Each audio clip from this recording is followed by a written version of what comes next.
De pie. 1, 2, 3. Algo, muévanse. 1, 2, 3. Bueno,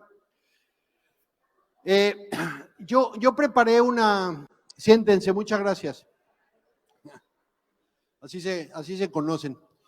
Yo preparé una reflexión de hacia dónde va el futuro de las universidades y este tema de repensar la universidad. Primero, les voy a dejar aquí mis datos porque no vamos a hacer sesión de preguntas para obviar y tratar de recuperar el tiempo perdido.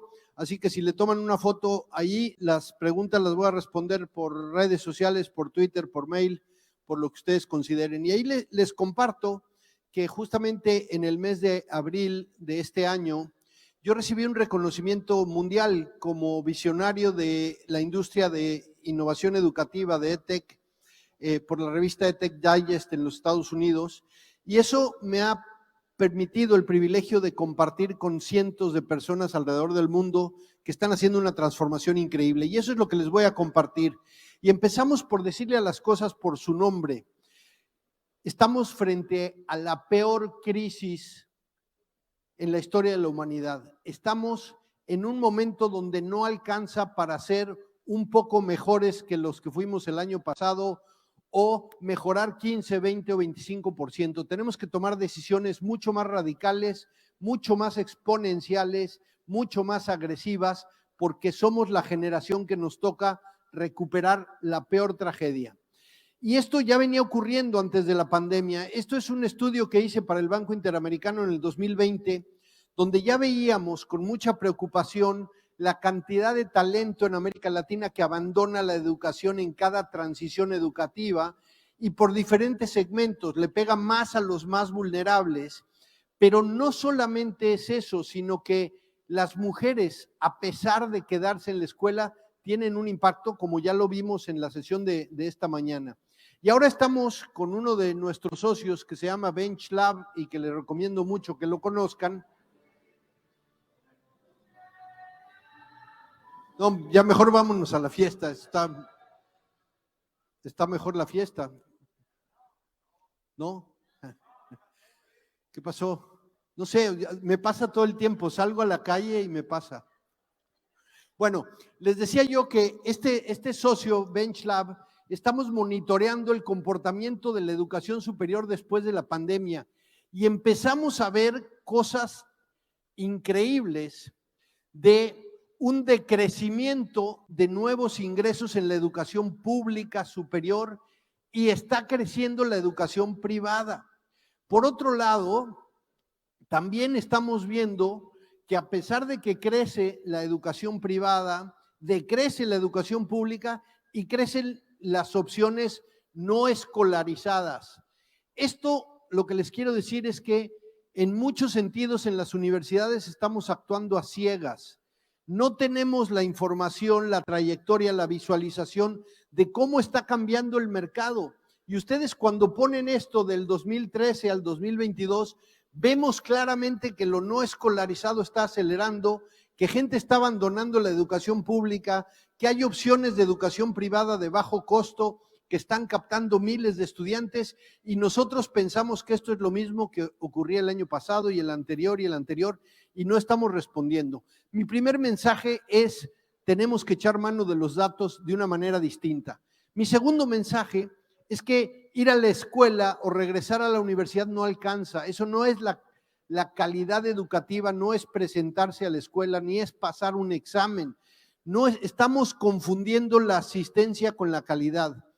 Y durante la pandemia vimos comportamientos como este, vimos que trasladar a las pantallas el comportamiento que estábamos haciendo para dar una clase, lo único que hacía es que desenganchaba más a nuestros estudiantes. Y entonces pensamos que ahora regresar después de la pandemia o empezar a tener clases presenciales, podemos seguir haciendo lo mismo, como si todas las niñas y todos los niños hubieran aprendido lo mismo, al mismo ritmo, o hubieran vivido esta experiencia igual. Entonces, esta imagen no se nos tiene que olvidar. Necesitamos cambiar la forma, la didáctica de cómo damos clases. Y nos basamos en la flexibilidad docente para ver cómo le hacíamos para responder y dependíamos de buenos docentes siendo capaces de hacer magia. Eso tampoco funciona y ahora tenemos que hacerlo de otra manera. Tenemos que reflexionar un concepto muy importante. Nosotros seguimos operando como si la educación fuera un juego finito, como que vamos a la escuela, ¿no? Primero jugamos, luego estudiamos, luego trabajamos, como si la graduación nos dejara listos para la vida, como si pasar 4 años en una universidad y graduarnos termina ahí nuestra historia. Y entonces tenemos que repensar esto como un juego infinito, nunca dejamos de estudiar. Somos la generación que va a vivir más de 100 años, que va a trabajar 90 y se va probablemente a retirar estudiando o trabajando. Y entonces mientras sigamos pensando que ir a la escuela significa pasar de grado, ir a la universidad significa sacar un título y estamos listos para la vida, estamos en el siglo XIX.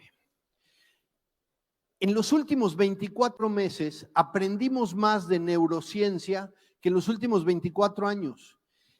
Y en la escuela, en las universidades, no estamos trayendo ese conocimiento, no estamos integrando el sueño, la nutrición, la emoción como parte del aprendizaje. Seguimos pensando que el aprendizaje es solamente cognitivo y seguimos pensando que es un tema de disciplina o de estructura. El Economist hace un mes sacó este estudio donde habla de que Latinoamérica es la región del mundo donde menos niñas y menos niños son capaces a los 11 años de entender lo que están leyendo. Esa generación en 5 años va a estar en las universidades. Vamos a ser los primeros que vamos a tener que educar a millones de estudiantes que no entienden lo que leen. Y eso solo lo podemos resolver complementándonos con tecnología, porque leer tampoco es un tema de disciplina.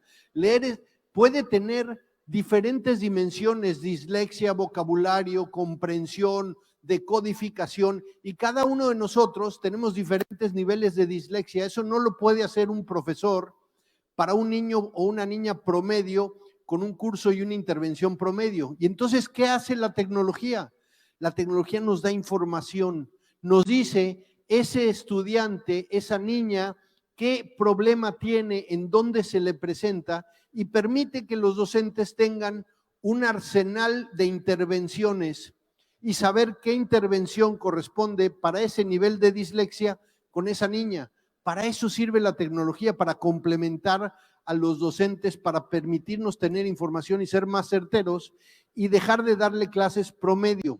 Tenemos que dejar de pensar en el conocimiento y crear más experiencias. Por lo tanto, no estamos en una época de cambios, estamos en un cambio de época. Y eso lo tenemos que tener bien claro. Somos la época donde tenemos que repensar la educación, donde no alcanza ser 50% más ágiles que el año pasado. Tenemos que ser 500% mejores. Y la mayor innovación no es una nueva tecnología, hay muy poco que inventar en tecnología. La mayor innovación son nuevas formas de colaborar. Son formas de ver quién está resolviendo los problemas, cómo usamos esto, cómo colaboramos con otros. Y nosotros en las universidades somos muy buenos para colaborar entre nosotros y sobre todo si nos parecemos. Y tenemos que aprender a colaborar entre diferentes. Esa es la manera de generar la innovación. Fíjense, seguimos enseñando como se enseñaba en la era de la agricultura. Les queremos enseñar a nuestros estudiantes cómo se hacen las cosas. Y eso era la era de la agricultura, cómo se siembra y cómo se cosecha, era el cómo. Después en la era industrial les teníamos que enseñar el qué fórmula, qué procedimiento, qué maquinaria, qué combinación de elementos. Seguimos enseñando cómo, seguimos enseñando qué, cuando lo que tenemos que enseñar para esta época es quién y por qué. Y un cómo totalmente distinto, un cómo digital. Y entonces nuestra única herramienta es la colaboración elástica, la colaboración entre diferentes. Hay un libro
nuevos escenarios. ¿Qué va a pasar si estalla la guerra? ¿Qué va a pasar con otra pandemia?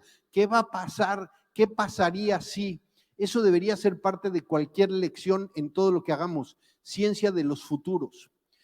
Y yo les voy a dar un breve recorrido por algunas de las señales del futuro que tienen que ser parte de cualquiera de sus planes estratégicos.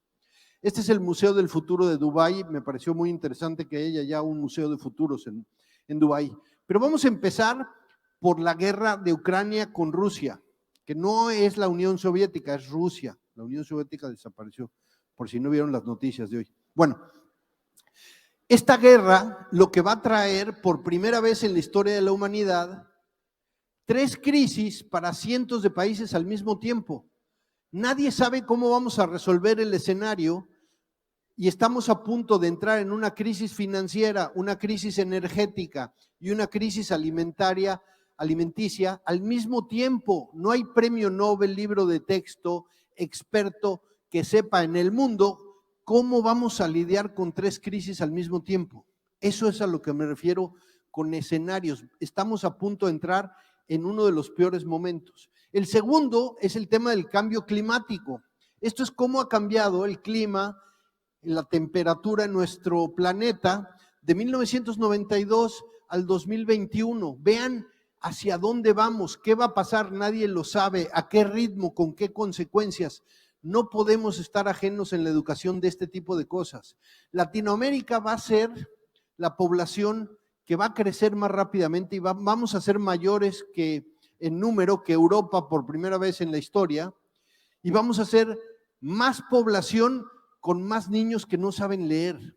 Esa problemática no se puede resolver sin tecnología, sin visión. Somos también esta generación, estamos a 7 años, y pongo aquí el ejemplo de Jacinda Ardern, la presidenta de la primer ministro de Nueva Zelanda, porque tiene un significado importante. Somos la primera generación que va a tener más directivos, gerentes, presidentes de empresas, de universidades, de países de 35 años o menores, siendo jefes de más empleados de 45 o mayores. Eso no había ocurrido nunca. Los jefes eran los de 45 y mayores y los que empezaban su carrera eran los de 35 y menores. Se va a revertir eso en 7 años. Y no estamos preparando estudiantes para la comunicación multigeneracional. ¿Quién está inventando la universidad multigeneracional? Estamos a 7 años de tener más gerentes de 35 y menores que van a gerenciar más personas de 45 y mayores. Esto que tenemos de tecnología y lo que vimos y las plataformas y Zoom y Meet y todo lo que ocurrió y Teams y todas estas son el comienzo. Se va a incrementar la inversión en tecnología brutalmente. No estamos preparados, seguimos pensando que la tecnología es lo que conocemos hoy y seguimos pensando que nuestro mejor pretexto es que ni nuestros docentes están preparados, ni nuestros estudiantes tienen conectividad y dispositivos, y en cuestión de meses va a incrementar la conectividad 400%, va a bajar el precio de los dispositivos 250% y se nos van a acabar los pretextos, porque todos van a tener conectividad y dispositivos, y entonces van a decir, ¿y ahora quieren regresar a sus clases? Y entonces los estudiantes van a decir, ¿por qué voy a regresar a tu universidad o a tu clase si puedo tomar en el metaverso clases con el mejor docente del mundo? Estos son los estudiantes libres, los que ya no les puedes decir. Si los estudiantes pudieran elegir, ¿por qué demonios irían a nuestra universidad y se sentarían 50 minutos en nuestra clase si pueden tomar una clase divertida con el mejor docente del mundo? Este estudio lo hizo McKinsey, es el récord mundial de personas que en el entorno laboral cambiaron de industria, dejaron de hacer lo que habían hecho para cambiarse a nuevas industrias, a crear algo distinto, a dejar de hacer lo que habían estudiado. Esta generación está cambiando y nosotros seguimos como si esto fuera el 2020. Les traigo este ejemplo de una empresa de unos amigos míos que están en la Ciudad de México y en el Estado de México con gamers de estos que juegan en la computadora, y su trabajo es entregar Uber Eats con drones en la ciudad de Los Ángeles. Esto no es ciencia ficción, Este es el trabajo que tienen hoy 1,200 jóvenes en México que trabajan para la ciudad de Los Ángeles, para una empresa que se llama Uber, que entregan drones en forma remota y ellos están jugando en la computadora. Nosotros seguimos pensando que hay que estudiar contabilidad y el currículum de contabilidad que tiene un REBOE de hace 18 años, que tiene 8 materias que se liga la contabilidad 1 con la contabilidad 2 y luego eso se liga con contabilidad 3 que está vinculada a contabilidad 4. O rompemos esto o el mundo nos va a pasar por encima. ¿Cómo le tenemos que hacer? Con un inventario de habilidades distintas, con la colaboración, con entender que la educación no ocurre en un espacio físico, en una escuela, en una universidad, en una materia, en un libro, que hoy aprendemos con aplicaciones, jugamos con aplicaciones, meditamos con aplicaciones, vamos al gimnasio con aplicaciones y llegamos a la universidad al siglo XIX. No se puede. Esta es una llamada de urgencia. Estamos en un mundo que se conoce como el mundo digital, un poco físico y un poco digital. El espacio físico se tiene que repensar. ¿Por qué vamos a manejar 40 minutos para ir a una clase si podemos escuchar en YouTube lo mismo que nos van a decir, si no interactuamos, si no cambiamos? No existe la idea de que hay un programa online y hay otro programa presencial, como si hubiera estudiantes que solo aprenden online y estudiantes que solo aprenden presencial. Entonces tenemos 2 REBOEs, 2 programas y los estudiantes. No existe. En el mundo real nos relacionamos con la tecnología siempre, a veces más activamente, a veces más pasivamente, pero esta idea de que, ¿tú qué quieres? ¿Programa presencial o programa en línea? No existe. Tenemos que repensar la regulación, tenemos que flexibilizarla. Tenemos que ver que esta comunicación multigeneracional, tenemos que traer de regreso a los adultos mayores a ser parte de la digitalización y no pensemos que los adultos mayores ya quedaron fuera de la digitalización y entonces solamente los docentes jóvenes son los que pueden con esto. Y para eso les traigo el ejemplo de esta mujer tortillera en México que tiene millones de seguidores en YouTube, que no tiene infraestructura y que supo abrazar la tecnología. No es una cuestión de edad, es una cuestión de mentalidad. Yo llevo 9 meses trabajando con empresas de juegos de deporte, de eSports, como se llaman, para entender cómo le hacen ellos, porque ellos sí están enganchando a los estudiantes. Y he aprendido cosas fascinantes, por ejemplo, que saben el balance entre lo individual y lo colectivo. Tú puedes ser Messi en el videojuego de FIFA, pero Messi no podría ganar el campeonato si no tiene un equipo, si no sabe que hay que trabajar con otros, si no tiene talento que lo complemente.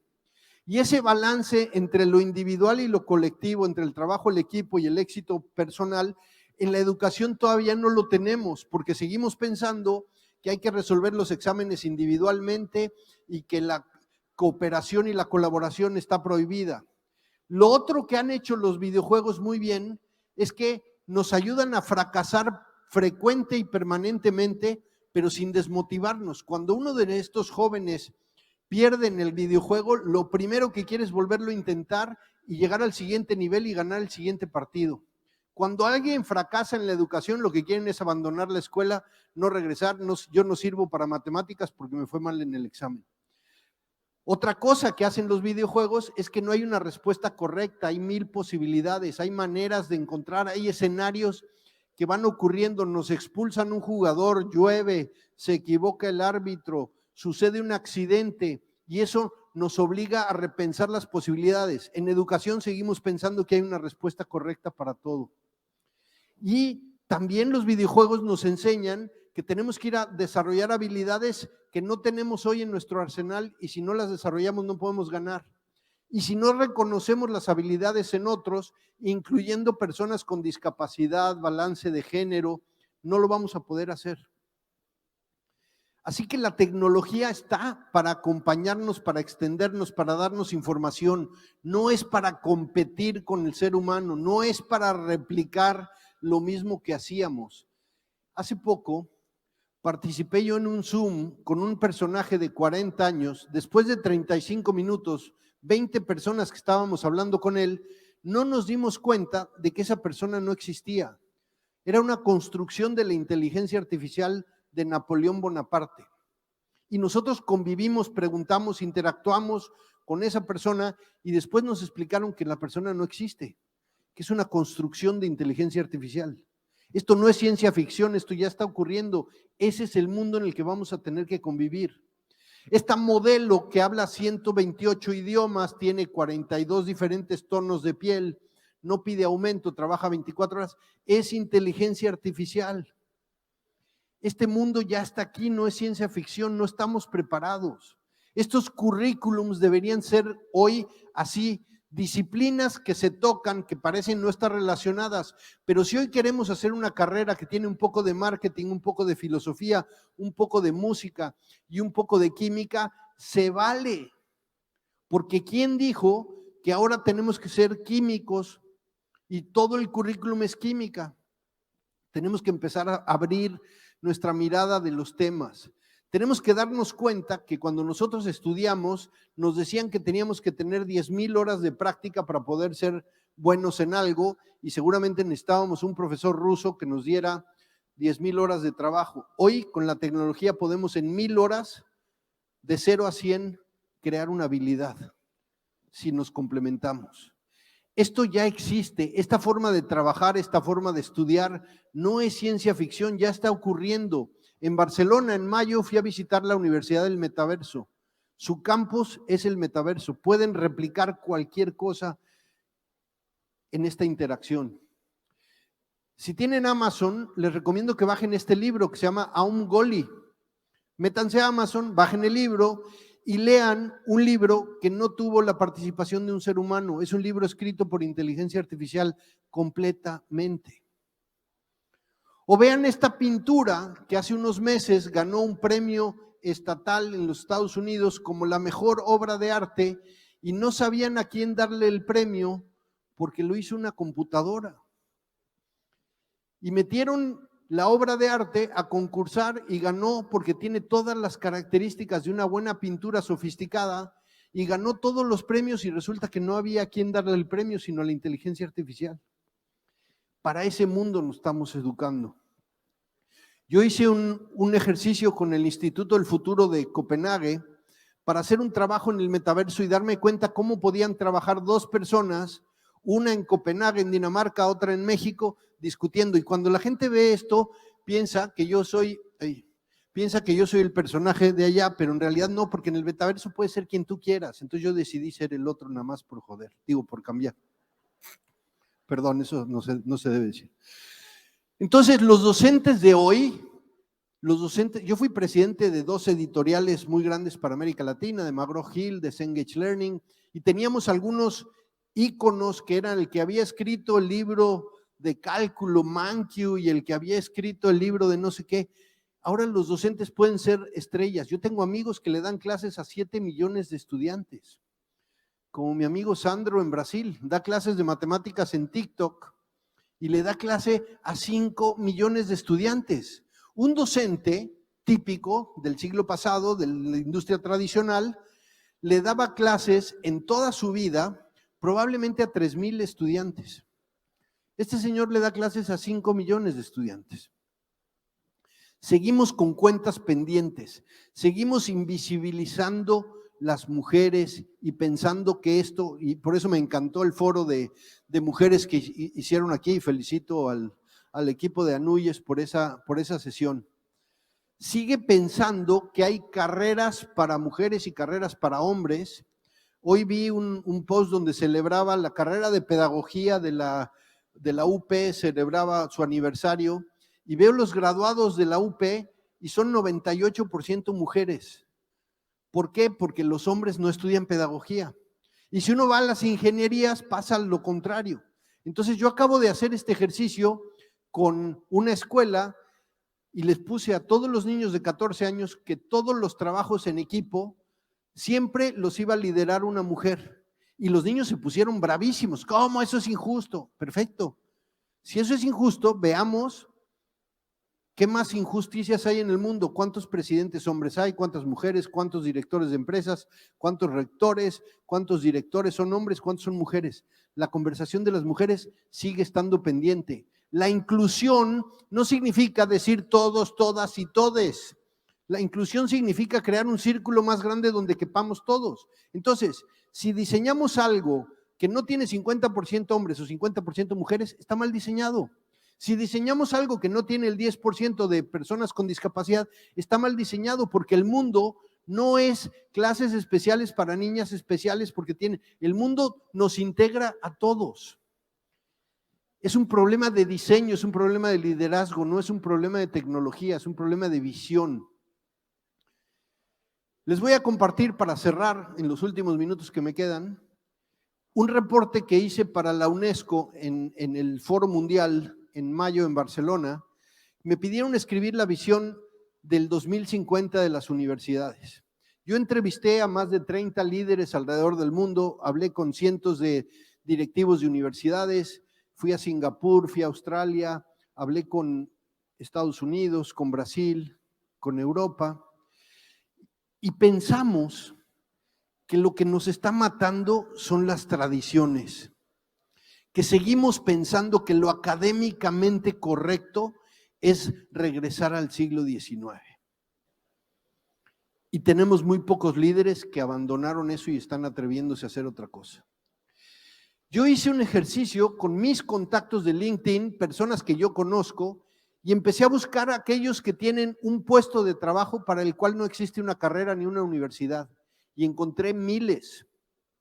Y si esa persona cambia de trabajo y se va a otro, la que lo reemplace probablemente ni va a vivir en el mismo lugar, ni va a tener exactamente el mismo puesto, porque la persona hace el puesto de trabajo. Nosotros seguimos pensando que cuando vemos puestos de trabajo, pensamos que son los puestos de trabajo que se abren en Mérida. Pues resulta que hoy tenemos una población en Mérida que trabaja para Melbourne, Australia, porque los trabajos ya no están vinculados a una ubicación física. Ese son el ejemplo de cosas que tenemos que repensar en las universidades.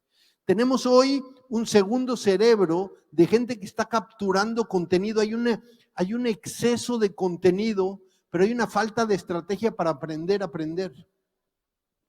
Hoy las personas tienen sistemas completos donde tienen sus playlists de YouTube que aprenden lo que quieren, sus podcasts de Spotify, sus archivos, y aprenden de las personas. Y nosotros creemos que solamente aprenden porque vienen a una clase. Y entonces le dije a la UNESCO, ¿y ahora qué vamos a hacer? O sea, ¿cómo cambiamos esto? Y empecé a proponer esta idea de la realidad actual. Esta no es la realidad virtual. Esto es lo que realmente está pasando. Hay que poner nosotros lentes. Hay que ver las cosas como son. Le propuse a Barcelona, al foro de la UNESCO de Barcelona, que tratáramos de pensar cómo es que le hacen los Coursera, para atender a millones de estudiantes, pero sin abandonarlos. ¿Cómo le hacen los bootcamps, que hacen cosas súper intensivas y que en 3 o 6 meses o menos sacan capacidades para la empleabilidad? Hay que encontrar ese vacío en el medio. Hay que ser tan buenos como para educar a millones de personas y tan profundos para hacerlo en meses, no en 4 años y una graduación. Hay cosas en la educación que se están depreciando. La graduación, las clases comunes, los currículums, los reboes, eso se está depreciando. Es momento de repensarlo. Pero lo que pasa es que lo sentimos que es parte de nuestra naturaleza, nos duele pensar esto. Esta es la visión de una universidad por Michael Crow, el presidente de Arizona State. Una universidad en capas, que tiene un espacio físico aumentado por tecnología, un espacio puramente tecnológico donde atiende a millones de personas y llega hasta el metaverso. Y todo eso es una escuela, todo eso es una universidad, es un ecosistema. Con la arquitecto Rosanne Bosch en Dinamarca, llevo 9 meses trabajando repensar los espacios físicos. ¿Por qué no conectamos el currículum con un espacio físico? ¿Por qué no creamos espacios donde en lugar de ir al salón 101 y luego la siguiente clase en el salón 102 y la siguiente, ¿saben en dónde? En el 103. ¿Por qué no repensamos las actividades, los espacios, las conexiones? Cosas más fluidas, el espacio, el tiempo, la actividad. Las personas no son estáticas, no están para estar sentados como estábamos nosotros durante horas.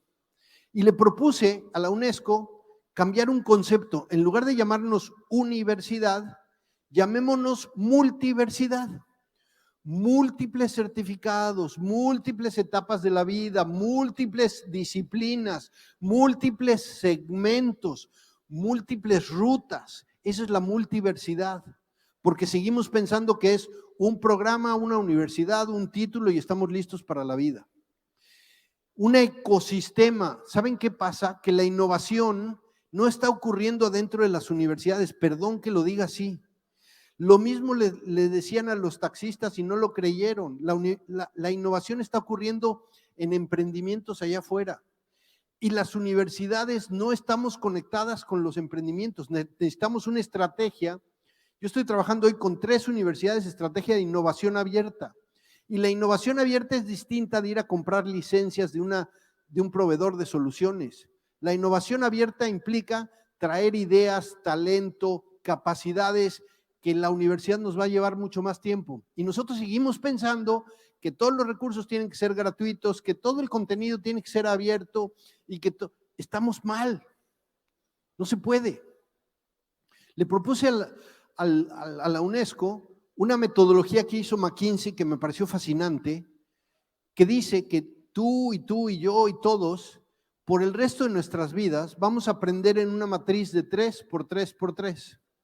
Imagínense eso, 3 objetivos cada 3 meses acompañándonos de 3 personas. Esa va a ser la educación para toda la vida. 3 objetivos, 3 meses, 3 personas por el resto de tu vida. Y nos inspiramos en el metro de Londres para construir lo que es la educación del futuro. Tú te subes al metro en la estación que te queda más cerca y recorres las estaciones y obtienes certificados. Y ahí decides si cambias de la línea roja a la línea amarilla, si te bajas, si regresas en un mes, si regresas en 5, pero estás construyendo siempre una ruta de aprendizaje para la carrera, para la vocación, para el momento, para la etapa de tu vida. La educación multigeneracional, ecosistémica, flexible, de múltiples dimensiones, es lo que necesitamos pensar. Y con esta visión fue lo que me llevó a recibir el premio el año pasado. Yo aprendí que la gente que entiende educación, los académicos, les cuesta mucho trabajo relacionarse con la tecnología. A los tecnólogos les cuesta mucho trabajo entender cómo su tecnología puede jugar en la educación. Ninguno de los dos sabe cómo cambiar los presupuestos, los recursos, para dejar de gastar en cosas que ya no tienen sentido y gastar en otras que sí. Y ninguno de los 3 sabe cómo diseñar para cerrar brechas de género, de impacto, de pobreza, de visión, de polarización, de colaboración. Eso es lo que tenemos que hacer. Hacer educación es un poco de academia, un poco de tecnología, un poco de capital y un mucho de impacto. No es solamente ser académicos. Y esa ha sido mi ruta por los últimos años. Generar emprendedores de la educación, comunidades de colaboración, ideas que vienen de otras industrias y sobre todo llamarles a ustedes a que tomen otro tipo de decisiones porque no alcanza con ser un poquito mejores que el año pasado. Esta ha sido la inversión en tecnologías educativas de los últimos años. Cuando yo empecé en el 2009, no había inversión de capital en tecnologías educativas. El año pasado llegamos a 21 billones de dólares. Esa cantidad de dinero se está invirtiendo para innovar en educación y no conocemos en educación. No conocemos, hace 3 semanas sacamos por 3er año consecutivo las 100 mejores EdTechs solo de Latinoamérica. Yo tengo una base de datos de 4,500 EdTechs en el mundo que pueden resolver el problema que ustedes quieran. Lo están resolviendo en África o en Singapur o en Israel o en Brasil o en Colombia o en el Reino Unido. Así que con esto cierro. Hice una metodología del retorno de la educación. Retorno de aprender, retorno de inversión. Pero hoy tenemos que pensar retorno en tiempo, retorno en información, retorno en confianza y retorno en impacto. y esos 6 retornos a veces están en conflicto. Espero que esta charla les haya generado alguna inconformidad, alguna inquietud y que realmente seamos la generación que se atreve a cambiar. No recuperé el tiempo, José Luis, pero por lo menos creo que desperté a 2 que estaban en la siesta. Gracias.